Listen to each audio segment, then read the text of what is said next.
कल्पना करो एक ऐसी दुनिया की जहां आसमान नीला नहीं बल्कि उबलते हुए लावा और जहरीली धुएं से लाल था, जहां धरती हर सेकंड फट रही थी, जहां हवा में सांस लेना मानो मौत को बुलावा देना। करीब 250 मिलियन साल पहले पृथ्वी एक ऐसे नर्क में तब्दील हो चुकी थी जहाँ सिर्फ वही जीव जिंदा रह सकता था जो एक एक सांस के लिए लड़ सके। जमीन पर एक तरफ छोटे और चालाक शाकाहारी पूर्वज जिनके लिए हर पत्ता हर घास का तिनका मानो सोने के बराबर था, और दूसरी तरफ समुद्र में छुपे भयावह शिकारी जिनकी आंखों में सिर्फ भूख और विजय थी। दोनों को पता था ये उनका घर नहीं है, ये उनका परीक्षा है। और फिर वही हुआ जिसे इतिहास में द ग्रेट डाइंग कहा जाता है, एक ऐसा प्रलय जिसने पृथ्वी के 90% जीव को मिट्टी में मिला दिया। लेकिन इस बीच में प्रकृति ने एक नया चुपके से एक योजना बनाई, मानो एक नए जीवन का शुरुआत। यही वो पल था जब धरती ने पहली बार अपने सबसे रहस्यमय बच्चों की सांस सुनी, डायनासोर। प्रलय के बाद पृथ्वी को खुद को ठीक करने में इतना समय लगा कि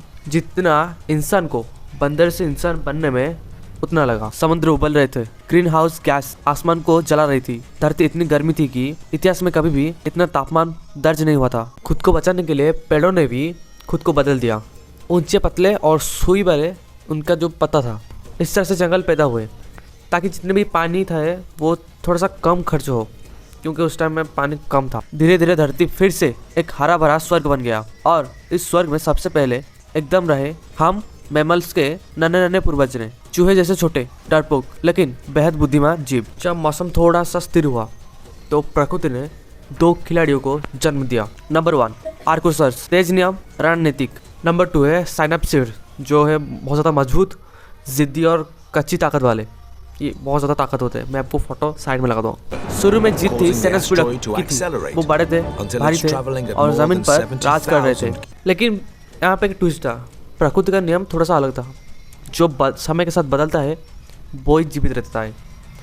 उनके साथ कुछ इस तरह से हुआ, और जो जिद कर रहे थे खुद को डेवलप या बदलने के लिए, मैं बदलूंगा नहीं, मैं इस तरह से रहूँगा, उनका नामो निशान मिट गया।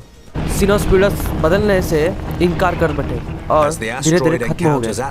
वही आर्कोसर्स ने एक अच्छी चाल चली। उन्होंने अपने शरीर को इस तरह से रीडिजाइन कर दिया कि वो गर्मी को ऑब्जर्व कर भी कर सकते थे और रिलैक्स भी। मतलब ये कि चाहे धरती उबले या वो किसी भी तरफ से अपना रिएक्शन दे, वो जिंदा रहेंगे।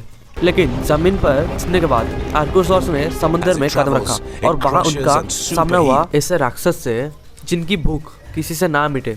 एस्टाइसॉरस जो एक प्राणी था, आई मीन डायनासोर, एक दुए सिर्फ पानी में नहीं तैरते थे, राज करते थे, और हर शिकार का उसके दांतों से पहले समुद्र में फैसला कर लेता था।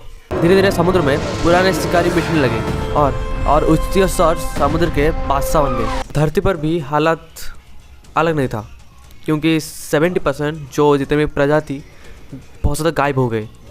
उस टाइम की बात कर रहा हूँ मैं। और उसके साथ जितने भी शाकाहारी कम और जितने ज़्यादा मांसाहारी थे वो बहुत ज़्यादा बढ़ गए। इसके साथ धरती का संतुलन थोड़ा सा बिगड़ गया। जीवित रहने का नियम सिर्फ और सिर्फ एक था, पहले मारो वरना मर जाओ। आर्कोसर्स ने स्पीड और हड्डियों को ताकत और शरीर का संतुलन इवॉल्व किया, क्योंकि आगे वो सरवाइव कर सकते। किस तरह से? उनकी गर्दन फ्लेक्सिबल हो गई ताकि शिकार को बिना शरीर घुमाए देखा जा सके। पूंछ ने वजन का संतुलन संभाला, क्योंकि ताकि जब वो दौड़े बीच में भी वो गिर ना सके।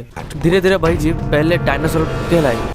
230 मिलियन साल पहले जब डायनासोर पूरी तरह से हावी हो चुके थे, धरती फिर से एक नया पन्ना पलट दिया। महाद्वीप फटना शुरू हुआ, ज्वालामुखी जाग उठे, जहरीले गैस आसमान पर राज करने लगी। जब बारिश का मौसम आया तब बादल में और नदियां जितने भी थे वो सब जहर बन गया। और फिर एक बार फिर से वही हुआ जिसे दुनिया इतिहास नहीं कयामत कहती है। जीव भाग रहे थे, धरती थरथरा रही थी, पानी आग में बदल गया। उन्हें बाद में दुनिया में नाम दिया गया मैमेलियन, आई मीन पूर्वज। और इस प्रलय के बीच बस कुछ छोटे चालाक जीव बचे, चूहे जैसे निशाचर जो दिन नहीं अंधेरा चुनते हैं। इस दुनिया को हमेशा ताकतवर नहीं बल्कि सबसे अधिक एडेप्टेबल जीव ने बचाया, और उन्हीं छोटे जीवों से लाखों साल बाद हम पैदा हुए, और आज हम इस ग्रह में आखिरी अध्याय लिख रहे हैं। तो कैसी लगी वीडियो तो कमेंट में ज़रूर बताना।